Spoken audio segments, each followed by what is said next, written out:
ಅಲ್ಲ ನೀವು ಈಗ ರಾಮ ಸುಳ್ಳು ಅಂತ ಪ್ರೂವ್ ಆಯ್ತು ಅಂತ ತಿಳ್ಕೊಳ್ಳುವ, ರಾಮ ಕಳ್ಳ ಸುಳ್ಳ ಏನೇ ಆಗ್ಲಿ ಪ್ರೂವ್ ಆಯ್ತು, ಹಿಂದೂ ಧರ್ಮ ಹಾಗೆ ಇರ್ತದೆ ಮತ್ತೆ ಕೂಡ. ಕೃಷ್ಣ ಸುಳ್ಳ ಕಳ್ಳ ಏನೆಲ್ಲ ಆಯ್ತು, ದೇವರೇ ಅಲ್ಲ, ಕೃಷ್ಣ ಹುಟ್ಲೇ ಇಲ್ಲ, ಹಿಂದೂ ಧರ್ಮ ಹಾಗೆ ಇದೆ. ಶಿವ ಹುಟ್ಲಿಲ್ಲ ಏನಿಲ್ಲ, ಶಿವ ಎನ್ನುವುದೇ ಇಲ್ಲ, ಉಳಿತದೆ. ಬಟ್ ಅಲ್ಲಿ ನೋಡಿ 2000 ವರ್ಷಕ್ಕೆ ಪ್ರಳಯ ಆಯ್ತು ಅಂತ ಹೇಳಿದ್ದಾರೆ, ಆಗ್ಲಿಲ್ಲ. ಒಂದು ವೇಳೆ ಅದು ಫುಲ್ ಸುಳ್ಳು ಅಂತ ಆಗಿದ್ರೆ, ಒಬ್ಬ ಸುಳ್ಳು ಅಂತ ಇದ್ರೆ ಇಡೀ ಧರ್ಮವಿಲ್ಲ. ಇದು ಕೋಹಂ ಅಂತ ಕೇಳುದಂತೆ ಮಗು ಹುಟ್ಟಿದ ಕೂಡಲೇ. ಮಗು ಚಿಕ್ಕ ಮಗು ಅಳ್ತದೆ ಅಲ್ವಾ, ಕ್ವಾ ಕ್ವಾ. ಸಂಸ್ಕೃತದಲ್ಲಿ ಅದನ್ನು ನೋಡಿ ಎಷ್ಟು ಬ್ಯೂಟಿಫುಲ್ ಲ್ಯಾಂಗ್ವೇಜ್ ಅಂತ ಹೇಳಿದ್ರೆ, ಅದು ಕೋಹಂ ಅಂತ ಕೇಳುದಂತೆ, ನಾನು ಯಾರು ಅಂತ ಮಗು ಅಂತ ಹೇಳಿದ್ರೆ. ಬೇಸಿಕಲಿ ಎಲ್ಲರಿಗೆ ಎಲ್ಲ ನಾಲೆಜ್ ಗೊತ್ತಿದೆ. ಒಂದು ನಾಯಿ ತಗೊಂಡೋಗಿ ಹೊಟ್ಟೆ ನೋವಾದಾಗ ಗದ್ದೆಯಲ್ಲಿ ಹೋಗಿ ಹುಲ್ಲು ತಿಂತದೆ, ಅದೇನು MBBS ಮಾಡಿದ? ಇಲ್ಲಿ ಕೂತು ಮಂಗಳ ಗ್ರಹದಲ್ಲಿರುವ ಯಾವುದೋ ಮೆಷಿನ್ ಅನ್ನ ನೀವು ಕಂಟ್ರೋಲ್ ಮಾಡ್ತೀರಿ. ಸೈಂಟಿಸ್ಟ್ ಹತ್ರವೇ ಕೇಳಿ, ನನ್ನ ಹತ್ರ ಕೇಳೋದು ಬೇಡ, ನನ್ನ ಹತ್ರ ಏನು ಸರ್ಟಿಫಿಕೇಟ್ ಇಲ್ಲ. ಸೈಂಟಿಸ್ಟ್ ಹತ್ರ ಕೇಳಿ. ಮನುಷ್ಯನ ಮೆದುಳಿನಷ್ಟು ಸೊಫಿಸ್ಟಿಕೇಟೆಡ್ ಕಾಂಪ್ಲಿಕೇಟೆಡ್ ಆದ ಮೆಷಿನ್ ಅನ್ನ ಕಂಪ್ಯೂಟರ್ ಅನ್ನು ಇನ್ನು ಕೂಡ ಮಾಡ್ಲಿಕ್ಕೆ ಆಗ್ಲಿಲ್ಲ, ಹೌದಲ್ವಾ? ಸೊ ನನ್ನ ಸಿದ್ಧಾಂತ ಏನಂತ ಹೇಳಿದ್ರೆ ಒಂದೇ ಸಿಂಪಲ್ ಲೈಫ್ ಅಂತ ಹೇಳಿದ್ರೆ, ಸುಖದ ನಿರಂತರ ಹುಡುಕಾಟವೇ ಜೀವನ ಅಷ್ಟೇ. ಕೃಷ್ಣ ಮತ್ತು ಅರ್ಜುನನಿಗೆ ಸಖ ಕೃಷ್ಣ ಮತ್ತು ಅರ್ಜುನ ಅಂತ ಹೇಳಿದ ಅದನ್ನೇ. ಆತ ರಥದಲ್ಲಿ ಕೂಡ್ತಾನೆ, ಆತ ಏನು ಮಾಡುದಿಲ್ಲ, ಬಟ್ ಎಲ್ಲವನ್ನು ಮಾಡಿಸುವುದು ಅವನೇ. ನೀನು ನಿನ್ನ ನಿಮಿತ್ತ ಮಾತ್ರ ಭವ ಸವ್ಯಸಾಚಿ, ನಿನ್ನ ಕೆಲಸ ಮಾಡು, ಏನ್ ಸಿಕ್ಕಿದ.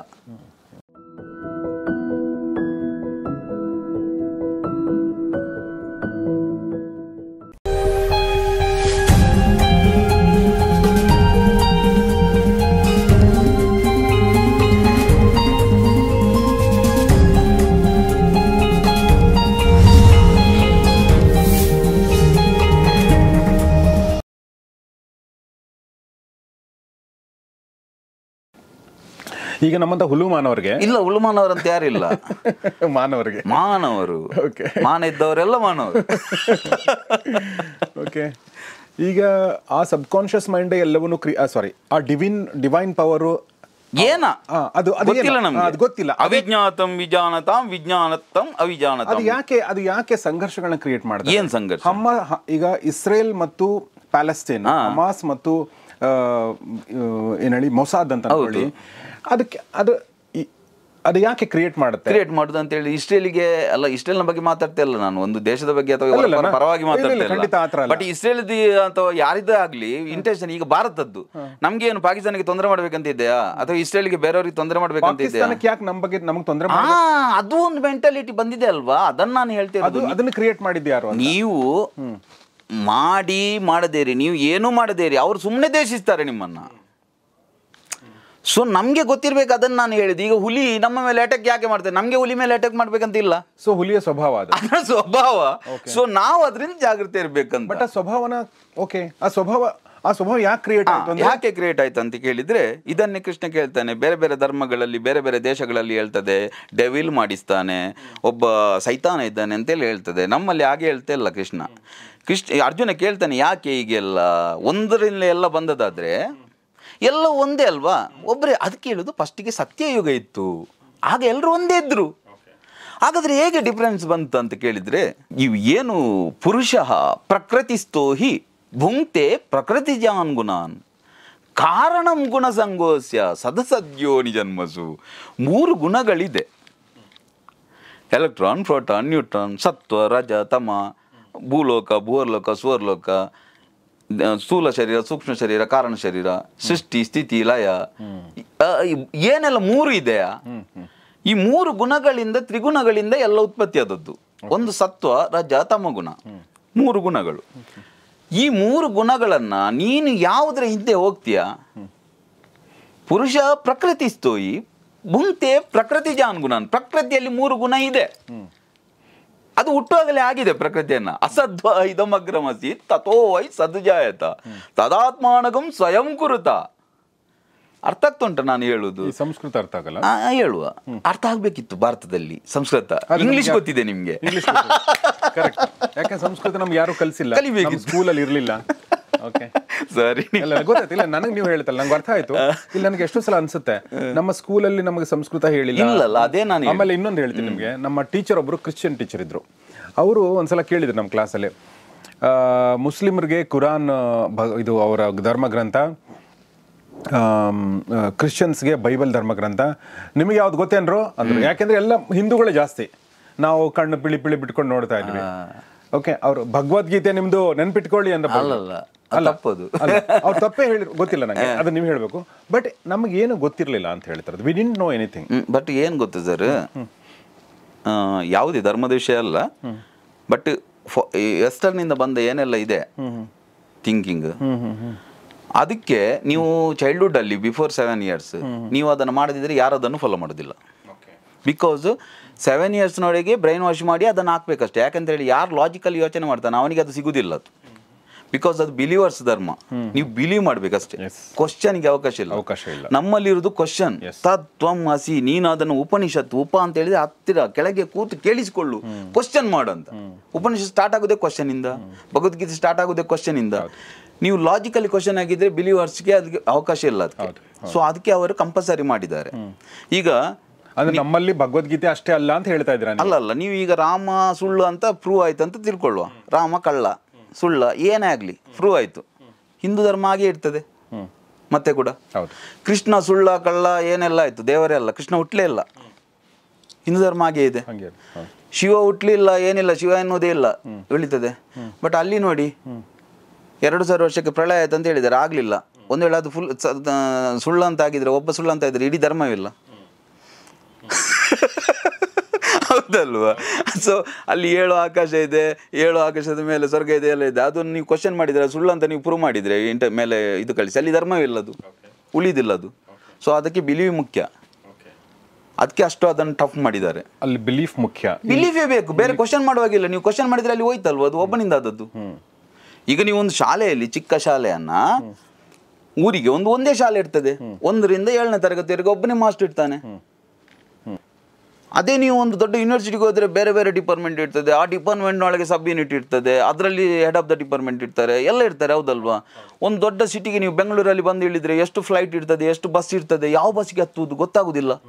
ಅದೇ ನೀವು ಒಂದು ಊರಿಗೆ ಆದ್ರೆ ನೀವು ಒಂದೇ ಬಸ್, ಬೆಳಿಗ್ಗೆ ಹೋಗುದು ಸಂಜೆ ಬರುದು. ಸೊ ನೀವು ಅದನ್ನು ಒಳ್ಳೇದಂತ ಹೇಳ್ತೀರಾ, ಇದನ್ನು ಒಳ್ಳೇದಂತ ಹೇಳ್ತೀರಾ? ಅಲ್ಲಿ ಒಂದೇ ಬಸ್, ಏನು ಕಂಪಿಷನ್ ಇಲ್ಲ. ಇಲ್ಲಿ ಎಷ್ಟು ಕಂಪಿಷನ್, ಅಲ್ಲಿ ಒಂದೇ ಮಾಸ್ಟರ್ ಇರುವುದು ಇಲ್ಲ. ನಿನ್ಗೆ ಯಾವ ಸಬ್ಜೆಕ್ಟ್ ಬೇಕಾ, ನೀನು ಅದನ್ನು ಇಟ್ಕೊಂಡು ಅದರಲ್ಲಿ ಸ್ಪೆಷಲಿಸ್ಟ್ ಆಗ್ಬೇಕು ನೀನು. ಅದು ಬಿಟ್ಟು ನೀವು ಎಲ್ಲ ಫ್ಲೈಟ್ ಅನ್ನು ನೋಡ್ತಾ ಯಾವ ಫ್ಲೈಟ್ಗೆ ಹತ್ತೋದು ಗೊತ್ತಾಗುದಿಲ್ಲ ಅಂತ ಹೇಳಿ ನೀವು ಏರ್ಪೋರ್ಟ್ ಅಲ್ಲಿ ಇರ್ತೀರಿ. ನೀವು ಎಲ್ಲಿಗೆ ಹೋಗ್ಬೇಕಂತ ನಿಮ್ಗೆ ಗೊತ್ತಿರ್ಬೇಕು. ಎಲ್ಲಿಗೆ ಹೋಗ್ಬೇಕಂತಲ್ಲ ನೋಡಿ, ಕೆಲವರೆಲ್ಲ ಕೇಳ್ತಾರೆ ಅದು ಸರಿಯಾ ಇದು ಸರಿಯಾ, ಯಾವುದು ಸರಿ ತಪ್ಪಂತಿಲ್ಲ. ಪುರುಷ ಪ್ರಕೃತಿ ಸ್ತೋಹಿ ಭುಂಕ್ತೆ ಪ್ರಕೃತಿ ಜಾನ್ ಗುಣಾನ್. ನಿನ್ಗೆ ಯಾವ್ದು ಇಷ್ಟ ಆಗ್ತದೆ, ನಿಮ್ಗೊಂದು ಇಷ್ಟ ಅಂತ, ನಿಮ್ಮ ಒಂದು ಇಷ್ಟ ಅಂತ ಇರ್ತದೆ, ಹೌದಲ್ವಾ? ನೀವು ಅದರ ಮೂಲಕ ಹೋಗ್ತೀರಿ. ಈಗ ನಿಮಗೆ ಒಂದು ನೀವು ಡಿಸೆನ್ಸ್ ಇಷ್ಟ, ನಿಮಗೆ ಒಳ್ಳೆಯ ಒಂದು ಏನು ಅದಕ್ಕೆ ಇದು ಹೇಳುವುದು ಏನು ಸತ್ವಗುಣ ಅಂತ, ಯಾರಿಗೆ ಕಿರಿಕಿರಿ ಮಾಡಿ ಜಗಳ ಇಷ್ಟ ಇಲ್ಲ ನಿಮಗೆ. ಸೊ ಇಂಥವರಿದ್ದ ನೀವು ಅಂಥವರನ್ನೇ ಹುಡ್ಕೊಂಡು ಹೋಗ್ತೀರಿ, ಅಂಥದ್ದಕ್ಕೆ ಹೋಗ್ತೀರಿ ನೀವು, ಹೌದಲ್ವಾ? ತಾಮಸ ಗುಣ ಇದ್ದದವ ಅದನ್ನೇ ಹುಡ್ಕೊಂಡು ಹೋಗ್ತಾನೆ. ಅರ್ಥ ಆಯ್ತಾ? ಸೊ ಯಾವುದನ್ನ ನೀನು ಫಾಲೋ ಮಾಡ್ಕೊಂಡು ಹೋಗ್ತೀಯ, ಅದರಿಂದ ಏನು ಕಷ್ಟ ನಷ್ಟ ಬರ್ತದೆ ಅದು ನಿನ್ಗೆ ಬರ್ತಾ ಹೋಗ್ತದೆ. ದ್ವಾಸುಪರ್ಣ ಸಯುಜಾಸಕಾಯ ಸಮಾನಂ ರಕ್ಷಂ ಪರಿಷತ್ಸು ಜತೆ. ನೋಡಿ ಅದನ್ನೇ ನಾನು ಹೇಳಿದ್ದು ನಮ್ಗೆ. ನೀವು ಹೇಳಿದ್ರಲ್ವಾಗ ಹುಲುಮಾನವರು ಯಾಕೆ ಆದದ್ದು ಗೊತ್ತಾ? ನಿಮ್ಮ ಹತ್ರ ಎಲ್ಲ ಆಲ್ರೆಡಿ ಇದೆ. ದೇವರಂತ ಹೇಳಿದ್ರೆ ಏನಂತ ಗೊತ್ತು ನಿಮ್ಗೆ ಅಂತ ನೀವು ಪರ್ಸನಲ್ ತಗೊಳ್ಬೇಡಿ. ದೇವರಂತ ಕೇಳಿದ್ರೆ ಏನಂತ ಗೊತ್ತಿದೆ, ಒಂದು ಕೋಳಿ ಕೊಡದಿದ್ರೆ ಅದು ಜೀವ ತೆಗಿತದೆ ಅಂತ ಗೊತ್ತಿದೆ, ಒಂದು ಸೀರೆ ಕೊಟ್ಟರೆ ಎಲ್ಲ ಕೆಲಸ ಆಗ್ತದೆ ಅಂತ ಗೊತ್ತಿದೆ. ಸೊ ಎಲ್ಲ ನಿಮ್ಗೆ ಗೊತ್ತಿದೆ, ಆಗ ನಿಮ್ಗೆ ಉಪನಿಷತ್ತು ಅರ್ಥ ಆಗುದಿಲ್ಲ. ಯಾಕಂತ ಹೇಳಿದ್ರೆ ಅಲ್ಲಿ ಹೇಳುವ ವಿಷಯ ಬೇರೆ. ನಿಮ್ಗೆ ಗೊತ್ತಿಲ್ಲದೆ ಅರ್ಥ ಆಗುದಿಲ್ಲ, ಅಲ್ಲ ಗೊತ್ತಿದ್ದು ಅರ್ಥ ಆಗ್ತಿಲ್ಲ. ಯಾಕಂತ ಹೇಳಿದ್ರೆ ಎಲ್ಲ ನಿಮ್ಗೆ ಗೊತ್ತಿದೆ. ಅಂದ್ರೆ ನೀವು ಗೊತ್ತಿಲ್ಲ ಅಂತ ಹೇಳ್ತಾ ಇದ್ರೆ ಆಕ್ಚುಲಿ, ಅಂದ್ರೆ ಕೋಳಿ ಕೊಡೋದು ಸೀರೆ ಕೊಡೋದು ಅಲ್ಲ ಅಂತ ಹೇಳ್ತಾ ಇದ್ರೆ. ನಿಮ್ಗೆ ಗೊತ್ತಿದೆ, ಶನಿ ದೋಷ ಇದೆ, ಗ್ರಹಚಾರ ಇದೆ, ವಾಸ್ತು ಸರಿ ಇಲ್ಲದಿದ್ರೆ ಪ್ರಾಬ್ಲಮ್ ಬರ್ತದೆ, ಎಲ್ಲ ಗೊತ್ತಿದೆ ಅಲ್ವಾ ನಿಮ್ಗೆ. ಆಗ ಅಲ್ಲಿ ಹೇಳ್ತಾ ಉಂಟು ಇಲ್ಲ ಇದೆಲ್ಲ ಅಂತ, ಅದನ್ನ ನಿಮ್ಗೆ ಅರ್ಥ ಮಾಡ್ಲಿಕ್ಕೆ ಕಷ್ಟ ಆಗ್ತದೆ, ವಿಷಯ ಅಷ್ಟೇ. ಅಲ್ಲಿ ಏನ್ ಹೇಳ್ತದೆ, ಅಸದ್ವಾ ಇದಮಗ್ರಮಸಿ ತಥೋ ವೈ ಸದ್ಜಾಯತ ತದಾತ್ಮಾನಗಂ ಸ್ವಯಂ ಕುರುತ ಅಂತ ಹೇಳ್ತದೆ. ಇದೇನಿರ್ಲಿಲ್ಲ, ಅಸದ್ವಾ ಇದಮಗ್ರಮಸೀತ್ ತಥೋ ವೈ ಸಜ್ಜಾಯತ, ಅದರಿಂದ ನಮ್ಗೆ ಕಣ್ಣಿಗೆ ಏನೆಲ್ಲ ಕಾಣ್ತಾ ಉಂಟು ಅದು ಹುಟ್ಟಿತ್ತು. ತದಾತ್ಮಾನಗಂ ಸ್ವಯಂ ಕುರುತ, ಅದು ತನ್ನಷ್ಟಕ್ಕೆ ತಾನೇ ಹುಟ್ಟಿಕೊಂಡಿತ್ತು. ತಸ್ಮಾತ್ ಸುಕೃತ ಮುಚ್ಚತೆ ಇದೆ, ಆದ್ರಿಂದ ಅದನ್ನು ಸುಕೃತ ಅಂತ ಹೇಳ್ತಾರೆ. ಅದು ಹೇಳ್ತದೆ ತದಾ ಆತ್ಮಾನಗಂ ಆಕಾಶ ಸಂಭೂತ, ಅದರಿಂದ ಆಕಾಶ ಸ್ಪೇಸ್ ಉತ್ಪತ್ತಿ ಆಯಿತು. ಆಕಾಶದ ವಾಯು, ಸ್ಪೇಸಿನಿಂದ ಹೀಲಿಯಂ ಮತ್ತು ಹೈಡ್ರೋಜನ್ ವಾಯು ಉತ್ಪತ್ತಿ ಆಯಿತು. ವಾಯೋರ್ ಅಗ್ನಿ, ಹೀಲಿಯಂ ಮತ್ತು ಹೈಡ್ರೋಜನ್ ಇದಾದಾಗ ಅಗ್ನಿ ಉತ್ಪತ್ತಿ ಆಯಿತು. ಅಗ್ನೇರಾಪ, H2O ಹೈಡ್ರೋಜನ್ ಮತ್ತು ಆಕ್ಸಿಜನ್ ಸೇರಿ ನೀರು ಉತ್ಪತ್ತಿ ಆಯಿತು. ಆದ್ಯ ಪೃಥಿವ್ಯ, ನೀರಿನಿಂದ ಭೂಮಿ ಉತ್ಪತ್ತಿ ಆಯಿತು. ಪೃಥಿವಿ ಔಷಧವು, ಭೂಮಿಯಲ್ಲಿ ಮರಗಿಡಗಳು ಬಂದು ಔಷಧಿಭ್ಯ ಅನ್ನ ಆಹಾರ ಉತ್ಪತ್ತಿ ಆಯಿತು. ಅದರಿಂದ ಅನ್ನಾತ್ ಪುರುಷ, ಅನ್ನದಿಂದ ಜೀವಿ ಉತ್ಪತ್ತಿ ಆಯಿತು. ಇದೆಲ್ಲಿದೆ? ಉಪನಿಷತ್ತಲ್ಲಿ. ಬಟ್ ನಿಮ್ಗೇನು ಇಲ್ಲ, ಬ್ರಹ್ಮ ಗೊತ್ತಿದ್ದಾನೆ, ಅವ ಸೃಷ್ಟಿ ಮಾಡ್ತಾ ಇದ್ದಾನೆ, ನಿಮ್ಗೆ ಗೊತ್ತಿದೆ ಅಲ್ವಾ, ಇದು ಗೊತ್ತಾಗುದಿಲ್ಲ. ಆಗ ನಿಮ್ಗೆ ಅನಿಸಿದೆ ನಾನು ಉಲ್ವಾಣವ, ನಮ್ಗೆ ಇದೆಲ್ಲ ಓಕೆ. ಹಂಗಾರೆ ಇದೆಲ್ಲ ತಿಳ್ಕೊಬೇಡಿ ಅಂತ ಇದ್ದೀರಾ ನೀವು, ಡೈರೆಕ್ಟ್ ಉಪನಿಷತ್ತಿಗೆ ಹೋಗ್ರಿ. ಅದಕ್ಕೆ ದಯಾನಂದ ಸರಸ್ವತಿ ಹೇಳಿದ್ದು ಗೋ ಬ್ಯಾಕ್ ಟು ವೇದಾಸ್ ಅಂತ ಹೇಳಿದ್ರೆ, ಇದೆಲ್ಲ ಒಂದೊಂದು ಟೈಮಲ್ಲಿ ಬಂದದ್ದು ಒಂದೊಂದು ಜನರಿಗೆ. ಟೋಟಲಿ ನಿಮ್ಗೆ ಏನು ಮಾಡ್ಲಿಕ್ಕೆ ಇರೋದು ಅಂತ ಹೇಳಿದ್ರೆ ಸರ್, ಸಿಂಪಲ್. ಏನು ಅಂತ ಕೇಳಿದರೆ, ರಾಮಚರಿತ ಮಾನಸದಲ್ಲಿ ಕೇಳ್ತಾರೆ, ಈಗ ನೀವು ಅಂತ ಕೇಳಿದರೆ ನೀವು ಯಾರು ಅಂತ ಕೇಳಿದ್ರೆ, ನಾನು ಗಂಡು ನಾನು ಹೆಣ್ಣು ಹೇಳ್ಬೋದು ನಾವು.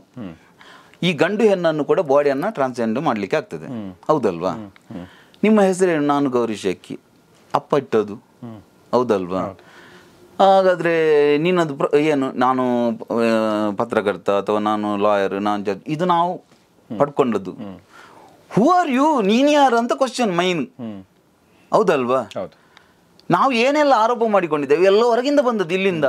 ಹಾಗಾದ್ರೆ ನೀನು ಯಾರು ಅಂತ ಕೇಳಿದಾಗ ಅದ್ಭುತವಾದ ಮಾತು ಹೇಳ್ತದೆ ಉಪನಿಷತ್ತಲ್ಲಿ, ಸಂಸ್ಕೃತದಲ್ಲಿ ಹೇಳ್ತದೆ. ಇದು ಕೋಹಂ ಅಂತ ಕೇಳುದಂತೆ ಮಗು ಹುಟ್ಟಿದ ಕೂಡಲೇ.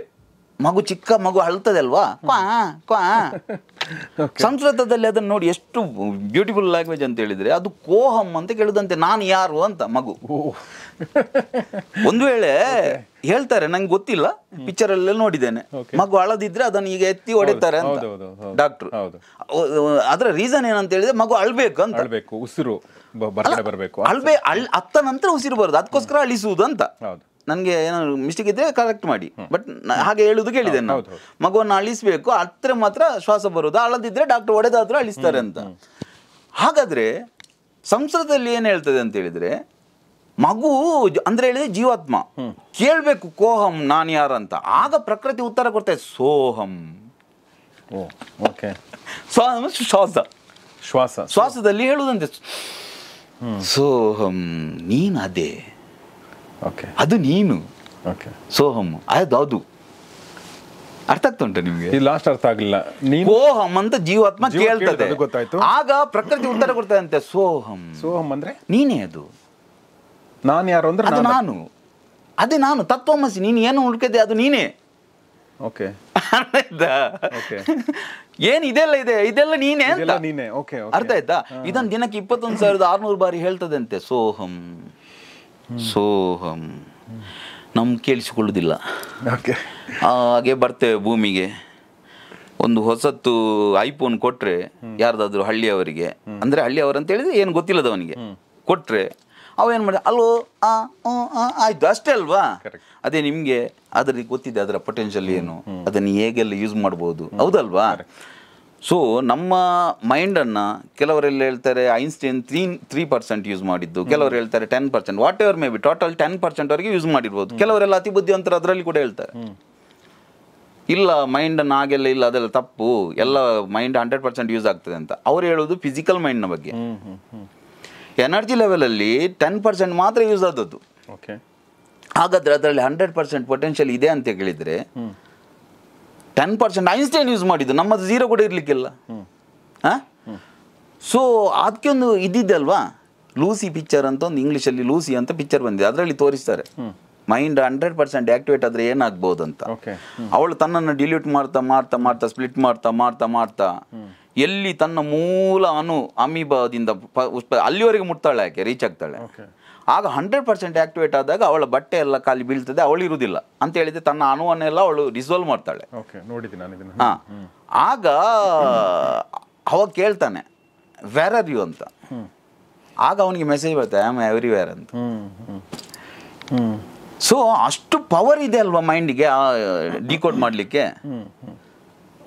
ಸೊ ನೀನು ಯಾರು ಅಂತ ಕೇಳುವಾಗ ಕೋಹಂ ಅಂತ ಸೋಹಂ, ಅದು ನೀನೇ.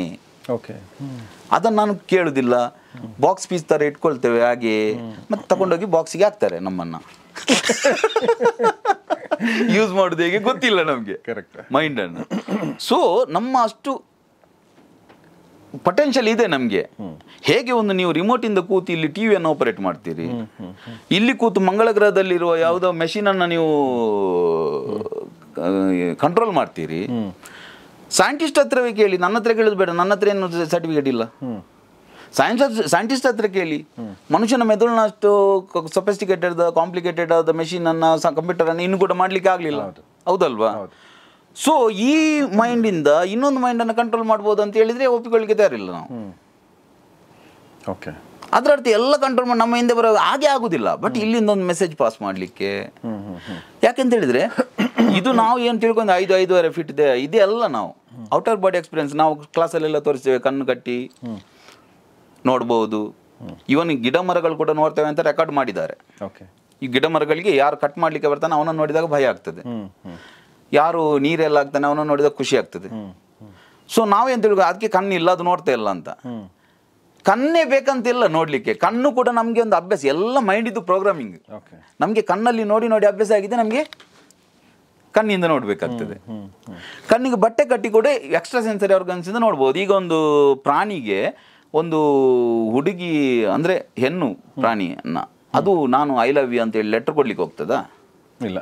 ಈಗ ಹತ್ತಿರ ಬರ್ತದೆ, ಒಂದು ಸ್ಮೆಲ್ ತಗೊಳ್ತದೆ, ಅದಕ್ಕೆ ಗೊತ್ತಾಯ್ತು ಶಿ ಇಸ್ ಲವಿಂಗ್ ಮೀ ಅಂತ. ನಮಗೆ ಗೊತ್ತಾಗುದಿಲ್ಲ, ಅರ್ಥ ಆಯ್ತಾ? ಎಲ್ಲೋ ಒಂದು ಮರದ ಪೊಟ್ರೆಯಲ್ಲಿ ಎಲ್ಲೋ ಒಂದು ಕಾಡಿನ ಮಧ್ಯದಲ್ಲಿ ಒಂದು ಹೆಣ್ಣು ಹಾವು ಇದ್ರೆ ಗಂಡು ಹಾವಿಗೆ ಗೊತ್ತಾಗ್ತದೆ ಅಲ್ಲಿ ಒಬ್ಳು ಇದ್ದಾಳೆ, ನನ್ನನ್ನು ರೆಡಿಯಾಗಿದ್ದಾಳೆ. ನಮಗೆ ಮಾಲಲ್ಲಿ ಹೋಗಿ ಅಲ್ಲಿ ಎದುರಿಂದ ಫೋನ್ ಮಾಡಿದ್ರೆ ಕೂಡ ಎಲ್ಲಿ ಎಲ್ಲಿ ಅಂತ ಹುಡುಕ್ತೇವೆ. ಅದರರ್ಥ ಎಲ್ಲ ಪ್ರಾಣಿಗಳಿಗೆ ಮರದ ಮೇಲೆ ಒಂದು ಮಂಗ ಮರಿ ಇಡುವಾಗ ಆ ಮರಿ ಹೊರಗೆ ಬಂದ ಕೂಡಲೇ ಮರದ ಕೊಂಬೆಯನ್ನು ಇಟ್ಕೊಳ್ತದೆ. ಅದಕ್ಕೆ ಏನು ಗೊತ್ತು, ಹೊಟ್ಟೆ ಒಳಗಿರುವ ಮರಿಗೆ ಅಲ್ಲಿ ಒಂದು ಭೂಮಿಯ ಮೇಲೆ ಒಂದು ಗ್ರಹ ಇದೆ, ಅದರಲ್ಲಿ ನಾನು ಒಂದು ಮರದಲ್ಲಿ ಕೂತಿದ್ದೇನೆ, ಕೆಳಗೆ ಬಿದ್ದರೆ ಸಾಯ್ತೇನೆ ಅಂತ ಅದಕ್ಕೆ ಗೊತ್ತು ಅಂತ ಹೇಳಿದೆ. ಬೇಸಿಕಲಿ ಎಲ್ಲರಿಗೆ ಎಲ್ಲ ನಾಲೆಜ್ ಗೊತ್ತಿದೆ. ಒಂದು ನಾಯಿ ತಗೊಂಡೋಗಿ ಹೊಟ್ಟೆ ನೋವಾದಾಗ ಗದ್ದೆಯಲ್ಲಿ ಹೋಗಿ ಹುಲ್ಲು ತಿಂತದೆ, ಅದೇನು MBBS ಮಾಡಿದ? ಇಲ್ಲಲ್ಲ. ಇನ್ನೊಂದು ನ್ಯೂಜಿಲೆಂಡಲ್ಲೇ ಅಲ್ಲೇ ಬ್ರೆಜಿಲಲ್ಲೇ ಗೊತ್ತಿಲ್ಲ, ಒಂದು ಹಕ್ಕಿ ಇದೆ ಪ್ಯಾರೆಟ್ ಟೈಪ್ ಇದ್ದು, ಅದು ಒಂದು ಮರದ ಹಣ್ಣು ತಿನ್ನಲಿಕ್ಕೆ ಬರ್ತದೆ. ತಿನ್ನಲಿಕ್ಕೆ ಬಂದಾಗ ಮರ ಸಿಗ್ನಲ್ ಕೊಡ್ತದೆ ಬೇರೆ ಮರಗಳಿಗೆ, ಹೀಗೆ ತಿನ್ನಲಿಕ್ಕೆ ಬಂದೇನು, ಅದು ಪಾಯ್ಸನ್ ತಯಾರು ಮಾಡ್ತದೆ. ಆ ಹಣ್ಣಲ್ಲಿ ಪಾಯ್ಸನ್ ಬಂದಾಗ ಇದಕ್ಕೆ ಹೊಟ್ಟೆ ನೋವು ಬರ್ತದೆ. ಬಟ್ ಈ ಗಿಳಿ ಏನು ಮಾಡ್ತದೆ, ತಿಂತದೆ ಗಟ್ಟಿ, ತಿಂದು ಹಾರ್ತದೆ ಸೀದಾ. ನೀವು ಡಿಸ್ಕವರಿಲೆಲ್ಲ ನೋಡ್ಬೋದು ಅದನ್ನು. ಅದು ಹಾರಿಕೊಂಡು ಹೋಗಿ ಒಂದು ವ್ಯಾಲಿ ಇದೆ, ಆ ವ್ಯಾಲಿಯಲ್ಲಿ ಪರ್ಟಿಕ್ಯುಲರ್ ಹೈಟಲ್ಲಿ ಒಂದು ಮಣ್ಣಿದೆ, ಆ ಹೈಟಲ್ಲಿ ಮಾತ್ರ ಮಣ್ಣಿರೋದು. ನೋಡಿ ನೀವೆಲ್ಲ ಅದೇ ನಾನು ಹೇಳಿದ್ದು ಯೂನಿವರ್ಸಲ್ ಕಾನ್ಸಿಯಸ್ನೆಸ್ ಅಂತ. ಅದಕ್ಕೆ ಆ ಲೆವೆಲಲ್ಲಿ ಅದು ಅಕ್ಕಿಗೆ ಮಾತ್ರ ಬರಲಿಕ್ಕೆ ಆಗೋದು. ಅಲ್ಲಿ ಮಣ್ಣಿದೆ, ಆ ಮಣ್ಣನ್ನು ಹೋಗಿ ತಿಂತದೆ, ತಿಂದಾಗ ಈ ಪಾಯ್ಸನ್ ಡಿಫ್ಯೂಸ್ ಆಗ್ತದೆ. ಸೊ ಇದೆಲ್ಲ ಯಾರು ಹೇಳಿಕೊಟ್ಟದ್ದು ಅಂತ ಹೇಳಿದ್ರೆ ಎಲ್ಲ ಒಬ್ಸರ್ವೇಷನ್ ಇಂದ ಎಲ್ಲ ಗೊತ್ತಾಗ್ತಾ ಹೋಗ್ತದೆ. ನೀವು ಇಲ್ಲಿ ಹುಟ್ಟಿದವರಿಗೆ ನಿಮ್ಮ ದೇಹವನ್ನ ಪ್ರಕೃತಿ ತಯಾರು ಮಾಡಿದ್ದು ಕಾಶ್ಮೀರದಿಂದ ಆಪಲ್ ಬರ್ತದೆ ಅಂತಲ್ಲ, ನಿಮ್ಮ ಸುತ್ತಮುತ್ತ ಏನಿದೆ ಅದು ನಿಮ್ಮ ಆಹಾರ. ಈ ಡಯಟಿಷಿಯನ್ಗಳು ಇವರೆಲ್ಲ ಹೇಳಿ ಹೇಳಿ ಹೇಳಿ ಹೇಳಿ ನಮಗೆಲ್ಲ ಗೊತ್ತಿದೆ ಗೊತ್ತಿದೆ ಗೊತ್ತಿದೆ ಗೊತ್ತಿದೆ ಗೊತ್ತಿರುವ ಕಾರಣ ನಮ್ಮ ಸಬ್ ಕಾನ್ಷಿಯಸ್ ಮೈಂಡ್ ಇದನ್ನು ರಿಸೀವ್ ಮಾಡ್ತಾ ಉಂಟು. ಒಂದು 80 ವರ್ಷ 85 ವರ್ಷದವರೆಗೆ ಹಿಂದಿನವರಿಗೆ ಸಾಯ್ತೇವೆ ಅಂತ ತಲೆಗೆ ಬರ್ತಾ ಇರಲಿಲ್ಲ. ಒಂದು 80 ವರ್ಷ ಸ್ವಲ್ಪ ಕಣ್ಣು ಸ್ವಲ್ಪ ಮಂಜಾಗ್ತಾ ಉಂಟು, ಕಿವಿ ಸ್ವಲ್ಪ ಮಂಜಾಗ್ತಾ ಉಂಟು ಅಂತ ಬರ್ತಿತ್ತು. ಈಗ ನೋಡಿ ನಮ್ಮ ಮೈಂಡ್ ಸೆಟ್ ಆಗಿದೆ, 30 ಹೋಗ್ಬೋದು, 25 ಹೋಗ್ಬೋದು. ಸೊ ನಮ್ಮ ಮಾತನ್ನು ಸಬ್ ಕಾನ್ಷಿಯಸ್ ಮೈಂಡ್ ಅಷ್ಟು ಕೇಳ್ತದೆ. ನೀವು ಯಾವುದನ್ನು ಬಿಲೀವ್ ಮಾಡ್ತೀರಾ ಸ್ಟ್ರಾಂಗ್ಲಿ, ಅದು ಏನೇ ಆಗಿರ್ಬೋದು. ನೀವು ಜಾತಕವನ್ನು ಬಿಲೀವ್ ಮಾಡೋದಾದ್ರೆ ನಿಮ್ಮ ಜಾತಕ ಪ್ರಕಾರವೇ ಎಲ್ಲ ನಡೀತಿದೆ ಅಂತ ನೀವು ಸ್ಟ್ರಾಂಗ್ಲಿ ಬಿಲೀವ್ ಮಾಡಿದ್ರೆ ಜಾತಕ ಪ್ರಕಾರವೇ ನಡೀತದೆ. ನಿಮ್ಮ ವಾಸ್ತು ಸರಿ ಇಲ್ಲ ಅಂತ ನೀವು ಸ್ಟ್ರಾಂಗ್ಲಿ ಬಿಲೀವ್ ಮಾಡಿ, ಇದನ್ನು ನಾನು ಎಲ್ಲ ಹೇಳಿದ್ರೆ ಅದು ಕತೆ ಥರ ಆಗ್ತದೆ. ಪ್ರಾಕ್ಟಿಕಲ್ ಆಗಿ ಮಾಡಿ ತೋರಿಸ್ತೇವೆ ನಾವು, ಹಾಗೆಲ್ಲ ಮಾಡುವಾಗ ಗೊತ್ತಾಗ್ತದೆ ಮೈಂಡ್ ಯಾವ ರೀತಿ ವರ್ಕ್ ಮಾಡ್ತದೆ ಅಂತ. ಅಲ್ಲಿ ವಾಸ್ತು ಸರಿ ಇಲ್ಲ ಅಂತ ಹೇಳಿದ್ರೆ ವಾಸ್ತು ಸರಿ ಇಲ್ಲ, ಅರ್ಥ ಆಯ್ತಾ? ಸೊ ಅದಕ್ಕೆ ಹೇಳು, ನೀವು ಏನು ಒಬ್ಸರ್ವ್ ಮಾಡ್ತೀರಾ, ನೀವೇನು ಬಿಲೀವ್ ಮಾಡ್ತೀರಾ. ನೀವು ಆಗ ಹೇಳಿದ್ರಲ್ವ, ನಾನು ಸ್ಕಿಪ್ ಆಯ್ತು ಅಂತ ಕಾಣಬೇಕು, ಈ ರೂಪದ ಬಗ್ಗೆ ಏನು ಹೇಳಿದ್ರಿ, ದೇವರಂದ್ರೆ ಏನು ಏನೋ ಹೇಳಿದ್ರಲ್ವ ದೇವರದ್ದು. ಸೊ ಅದನ್ನು ನಾನು ಹೇಳ್ತಾ ಇದ್ದೆ ಒಬ್ಸರ್ವರ್ ಇಫೆಕ್ಟ್ ಬಗ್ಗೆ. ಸೊ ನಾವು ಒಂದು ರೂಪದ ಮೇಲೆ ನೋಡಿದಾಗ, ಈಗ ಗಣಪತಿ ಅಂತ ನೀವು ಯಂತ್ರತಂತ್ರ ಮಂತ್ರದ್ದು ಹೇಳ್ತಿದ್ದೆ ನಾನು. ನೀವು ಮಂತ್ರದ ಮೂಲಕ ಯಂತ್ರಕ್ಕೆ ನೀವು ಒಂದು ಹಾಕಿದಾಗ ಅದಕ್ಕೆ ಒಂದು ಪ್ಯಾಟರ್ನ್ ಬರ್ತದೆ. ಯಾವುದೇ ನೀರಿಗೆ ಒಂದು ಇದು ಮಾಡಿದರೆ ಅದರಲ್ಲಿ ಒಂದು ಅಟಮಿಕ್ ಕನ್ಫಿಗರೇಷನ್ ಅಂತ ನೀರಲ್ಲಿ ಒಂದು ಪ್ಯಾಟರ್ನ್ ಬರ್ತದೆ. ಹೌದಲ್ವಾ? ಯಾವುದೇ ವಸ್ತುವಿಗೆ ಒಂದು ತರಂಗ ಮಾಡಿದರೆ ನೀವೊಂದು ಪ್ಯಾಟರ್ನ್ ಬರ್ತದೆ. ಈ ಪ್ಯಾಟರ್ನನ್ನೇ ಯಂತ್ರ ಅಂತ ಹೇಳುವುದು. ನೀವೀಗ ಓಂ ಅಂತ ಈಗ ಹೇಳಿದರೆ ಇಲ್ಲಿ ವೈಬ್ರೇಷನ್ ಫೀಲ್ ಆಗ್ತದೆ ನಿಮಗೆ. ಬಾಯಲ್ಲಿ ನೀವು ಹೇಳುವುದು, ಇಲ್ಲಿ ವೈಬ್ರೇಷನ್ ಫೀಲ್ ಆಗ್ತದೆ. ಮಿಡ್ಲಲ್ಲಿ ಬ್ರೈನ್ ಇಲ್ವಾ? ಸೊ ಬ್ರೈನಲ್ಲಿ ಕೂಡ ಆ ವೈಬ್ರೇಷನ್ ಚೇಂಜಸ್ ಬರ್ತದೆ. ಅದಕ್ಕೆ ಮನನಂ ತ್ರಾಯತಿ ಇತಿ ಮಂತ್ರ ಅಂತ ಹೇಳುದು. ಮಂತ್ರಕ್ಕೆ ಛಂದಸ್ಸು ಇದೆ. ಛಂದಸ್ ಅಂತ ಹೇಳಿದ್ರೆ ಒಂದು ಪ್ಯಾಟರ್ನ್. ನೀವು ಅದೇ ಛಂದಸ್ಸಲ್ಲಿ ಹೇಳ್ಬೇಕು. ಮನಸ್ಸು ಬಂದಾಗೆ ಓಂ ಭೂರ್ ಭುವ ಸ್ವ ಪದ್ಯ ಹೇಳ್ತಾ ರೀತಿ ಮಾಡಿದ್ರೆ ವರ್ಕ್ ಆಗುದಿಲ್ಲ ಅದು. ಆ ಸೇಮ್ ಪ್ಯಾಟರ್ನ್ ಅಲ್ಲಿ ನೀವು ಮಾಡಿದಾಗ ಬ್ರೈನ್ ನ ವೇವ್ಸ್ ಅದೇ ಫ್ರೀಕ್ವೆನ್ಸಿಯಲ್ಲಿ ಆಗ್ತದೆ. ನೀವು ಅದನ್ನು ಮಾಡ್ತಾ ಮಾಡ್ತಾ ಮಾಡ್ತಾ ಮಾಡ್ತಾ ನಿಮ್ಮ ಸೆಲ್ಯುಲರ್ ಲೆವೆಲಲ್ಲಿ ಕೂಡ ಅದೇ ಫ್ರೀಕ್ವೆನ್ಸಿ ಬರಲಿಕ್ಕೆ ಸ್ಟಾರ್ಟ್ ಆಗ್ತದೆ. ಆಗ ಮಂತ್ರ ಶರೀರ ಅಂತ ಹೇಳುದು. ಯೂನಿವರ್ಸ್ ಒಟ್ಟಿಗೆ ನೀವು ಕನೆಕ್ಟ್ ಆಗ್ತೀರಿ, ಸೇಮ್ ಫ್ರೀಕ್ವೆನ್ಸಿ ಆಗ್ತದೆ. ಈಗ ನೀವು ಹೇಗೆ 98 ಪಾಯಿಂಟ್ ಅಂತ ತಿರುಗಿಸಿದ್ರೆ 98 ಪಾಯಿಂಟ್ಗೆ ಬರ್ತದೆ, 97 ಅಂತ ತಿರುಗಿಸಿದ್ರೆ 97ಗೆ ಬರ್ತದೆ. ಸ್ವಲ್ಪ ಆಚೆ ಈಚೆ ಆದರೆ ಕೂಡ ಡಿಸ್ಟರ್ಬೆನ್ಸ್ ಬರ್ತದೆ, ಹೌದಲ್ವಾ? ಸೊ ಯೂನಿವರ್ಸಲ್ ಏನು ವೈಬ್ರೇಷನ್ ಇದೆ, ನಮ್ಮ ವೈಬ್ರೇಷನ್ ಅದಕ್ಕೆ ಕನೆಕ್ಟ್ ಮಾಡಿದಾಗ ನೀವು ಏನನ್ನು ಒಬ್ಸರ್ವ್ ಮಾಡ್ತೀರಿ, ಗಣಪತಿ ಅಂತ ಒಬ್ಸರ್ವ್ ಮಾಡಿದಾಗ ಗಣಪತಿಯ ಬೀಜ ಮಂತ್ರ ಅಂತ ಇರ್ತದೆ. ಇದೆಲ್ಲ ಹೇಳಿದರೆ ಭಯಂಕರ ಇದೆ, ಅದರಲ್ಲೆಲ್ಲ ಒಂದೊಂದು ವಾಕ್ಯಗಳಿಗೂ ಕೂಡ ಅದ್ಭುತ ಅರ್ಥ ಇದೆ. ಸೊ ನೀವು ಗಣಪತಿಯ ರೂಪದಲ್ಲಿ ಅದನ್ನು ತಗೊಂಡಾಗ ಅದಕ್ಕೆ ಕಬ್ಬು, ಬೆಲ್ಲ, ಬಾಳೆಹಣ್ಣು, ತೆಂಗಿನಕಾಯಿ, ಆನೆಯಂತಿಂದ ಅದನ್ನೇ ಕೊಡಬೇಕು. ಯಾಕೆಂತ ಹೇಳಿದರೆ ಅದು ಎ ಸಿಗೆ ಹಾಕಿದರೆ ಕೂಲೇ ಆಗೋದು, ಹೀಟರ್ಗೆ ಹಾಕಿದ್ರೆ ಹೀಟೇ ಆಗುದು. ಅದಕ್ಕೆ ಸ್ವಂತ ಗುಣ ಇಲ್ಲ. ಬಟ್ ಯಾವ ಯಂತ್ರಕ್ಕೆ ಹಾಕ್ತೀರಾ ಅದರ ಗುಣ ಬರ್ತದೆ ಅದಕ್ಕೆ. ಸೊ ಲಲಿತೆ ಅಂತ ಹೇಳಿದ್ರೆ ಆಕೆ ಶ್ರೀಮಾತಾ, ಶ್ರೀ ಮಹಾರಾಜ್ಞಿ, ಶ್ರೀಮತ್ ಸಿಂಹಾಸನೇಶ್ವರಿ. ಏನ್ ಮ್ಯಾನಿಫೆಸ್ಟೇಷನ್ ಅಂತೆಲ್ಲ ಹೇಳ್ತಾರೆ ಅಥವಾ ಅಫರ್ಮೇಷನ್ ಅಂತೆಲ್ಲ ಹೇಳ್ತಾರೆ, ಇದೆಲ್ಲ ಹೊರಗಿಂದ ಬಂದ ಪುಸ್ತಕವನ್ನು ಓದ್ಕೊಂಡು ಹೇಳುವವರು. ಭಾರತದಲ್ಲಿ ಇದನ್ನೆಲ್ಲ ಬ್ಲೆಂಡ್ ಮಾಡಿದ್ದಾರೆ. ಹೇಗೆ ಅಂತ ಹೇಳಿದ್ರೆ ಒಬ್ಸರ್ವರ್ ಇಫೆಕ್ಟ್. ನೀನು ಯಾವುದನ್ನು ಒಬ್ಸರ್ವ್ ಮಾಡ್ತೇವೋ ಆ ಎನರ್ಜಿ ಫಾರ್ಮ್ ತಗೊಳ್ತದೆ, ಹೌದಲ್ವಾ? ಸೊ ನೀವು ಈಕೆ ಮೇಲೆ ಅಬ್ಸರ್ವೇಷನ್ ಮಾಡಿದರೆ ಶ್ರೀಮಾತಾ, ಆಕೆ ಲಲಿತಾ ಸಹಸ್ರನಾಮ ಸ್ಟಾರ್ಟ್ ಆಗ್ತದೆ ಶ್ರೀಮಾತಾ ಎನ್ನುವ ವರ್ಡಿಂದ, ಕೊನೆಗೆ ಎಂಡ್ ಆಗೋದು ಲಲಿತಾಂಬಿಕಾ ಅಂತ ಹೇಳಿದರೆ ಏನು 1000 ಹೆಸರಲ್ಲಿ ಆಕೆ ಎಲ್ಲ ಅದ್ಭುತ ಸೀಕ್ರೆಟನ್ನೆಲ್ಲ ಹೇಳಿದ್ದಾರೆ. ಇದೆಲ್ಲ ಇರುವುದು ಯಾರಿಗೆ? ಲಲಿತಾಂಬಿಕೆದ್ದು ಎಂಡಲ್ಲಿ. ಆಕೆ ಯಾರು? ಶ್ರೀಮಾತಾ, ನನ್ನ ತಾಯಿ ಆಕೆ. ನಿಮ್ಮ ತಾಯಿ, ನಿಮ್ಮ ಅಪ್ಪ ಅಮ್ಮ ರಿಚ್ ಆಗಿರುವಾಗ, ದೊಡ್ಡ ಬಿಸ್ನೆಸ್ ಆಗಿದ್ದರೆ ನೀವು ಅವ್ರ ಹತ್ರ ಕೇಳಬೇಕಾ, ಅಮ್ಮ ನನಗೆ ಚಡ್ಡಿ ಬೇಕು, ಅಮ್ಮ ನನಗೆ ಅದು ಬೇಕು? ನೀವು ಅವರ ಲೆವೆಲ್ಗೆ ತಕ್ಕ ನಿಮ್ಮನ್ನು ಇಟ್ಕೊಳ್ತಾರೆ, ಹೌದಲ್ವಾ? ಸೊ ನೀವು ಇಮೋಷನಲ್ ಬಾಂಡಿಂಗ್ ಬಂದಾಗ ಶ್ರೀಮಾತಾ ಆಕೆ, ನಾನು ಆಕೆ ಮಹಾರಾಜ್ಞಿ, ಶ್ರೀಮತ್ ಸಿಂಹಾಸನೇಶ್ವರಿ ಆಗಿರುವಾಗ ನಾನು ಕೂಡ ಮಹಾರಾಜನ ಥರ ಇರಬೇಕು. ಬಟ್ ನಮಗೆ ಬಂಗಾರ ಹಾಕ್ಲಿಕ್ಕೆ ಭಯ, ಪಾಶ್ ಅಂತ ಯಾರಾದರೂ ಶೋಭಾಜ್ ಅಂತ ಹೇಳ್ತಾರೆ. ಬಂಗಾರ ಎನ್ನುವುದು ಭೂಮಿಯಲ್ಲಿ ಹುಟ್ಟಿದ್ದಲ್ಲ, ಸೂರ್ಯನಲ್ಲಿ ಹುಟ್ಟಿದ್ದು, ನಕ್ಷತ್ರದಲ್ಲಿ ಹುಟ್ಟಿದ್ದು. ಬಂಗಾರ ಉತ್ಪತ್ತಿ ಆಗಬೇಕಾದ್ರೆ, ಚಿನ್ನ ಉತ್ಪತ್ತಿ ಆಗಬೇಕಾದ್ರೆ ನಕ್ಷತ್ರ ಬ್ಲಾಸ್ಟ್ ಆಗುವಾಗ ಏನು ಹೀಟ್ ಇರ್ತದಲ್ವಾ, ಅದರಲ್ಲಿ ಉತ್ಪತ್ತಿ ಆಗೋದು, ಅದು ಭೂಮಿಯಲ್ಲಿ ಉತ್ಪತ್ತಿ ಆಗೋದಲ್ಲ. ಬಟ್ ಭೂಮಿಯಲ್ಲೇ ಸಿಗುತ್ತೆ. ಅದು ಬ್ಲಾಸ್ಟ್ ಆಗ್ತದಲ್ವಾ ಸರ್? ಬ್ಲಾಸ್ಟ್ ಆದಾಗ ಅದರಿಂದ ಏನು ಡಸ್ಟ್ ಪಾರ್ಟಿಕಲ್ ಬರ್ತದೆ, ಅದೆಲ್ಲ ಮತ್ತೆ ಗ್ರಾವಿಟಿಯಲ್ಲಿ ಒಟ್ಟಾಗಿ ಒಟ್ಟಾಗಿ ಒಟ್ಟಾಗಿ ಯಾವುದೋ ಒಂದು ನಕ್ಷತ್ರ ತಯಾರಾಗ್ತದೆ, ಆ ನಕ್ಷತ್ರ ಅಥವಾ ಯಾವುದೋ ಗ್ರಹ ತಯಾರಾಗ್ತದೆ, ಆಗ ಅದರಲ್ಲಿ ಎಲ್ಲ ಬಂಗಾರದ ಕಣ ಸೇರ್ಕೊಳ್ತದೆ. ಸೊ ಭೂಮಿಯಲ್ಲಿ ಯಾಕೆ ಬಂಗಾರಕ್ಕೆ ಒಂದು ವ್ಯಾಲ್ಯೂ ಅಂತ ಹೇಳಿದ್ರೆ ಅದು ಒಂದು ಲಿಮಿಟ್ ವರೆಗೆ ಅಪ್ ಡೌನ್ ಆಗ್ಬಹುದು, ಅದರ ನಂತರ ಡೌನ್ ಆಗುದಿಲ್ಲ. ಯಾಕೆಂತ ಹೇಳಿದ್ರೆ ಅದರ ಪ್ರೊಡಕ್ಷನ್ ಕಾಸ್ಟೇ ಅಷ್ಟಿದೆ. ಸೊ ಪ್ರೊಡಕ್ಷನ್ ಕಾಸ್ಟ್ ಅಷ್ಟು ಬರುವುದು ಯಾಕೆ ಅಂತ ಹೇಳಿದ್ರೆ ನೀವು ಎಷ್ಟು ಟನ್ ತೆಗೆದ್ರೆ ಅದರಲ್ಲಿ ಎಷ್ಟೋ ಗ್ರಾಮ್ ಸಿಗುವುದು. ಎಲ್ಲ ಕಡೆ ಭೂಮಿಯ ಮೇಲೆ ಇರೋದಕ್ಕಿಂತ ಸಮುದ್ರದಲ್ಲಿ ಹೈಯೆಸ್ಟ್ ಇದೆ, ಸಮುದ್ರ ನೀರಲ್ಲಿ ಬಂಗಾರ.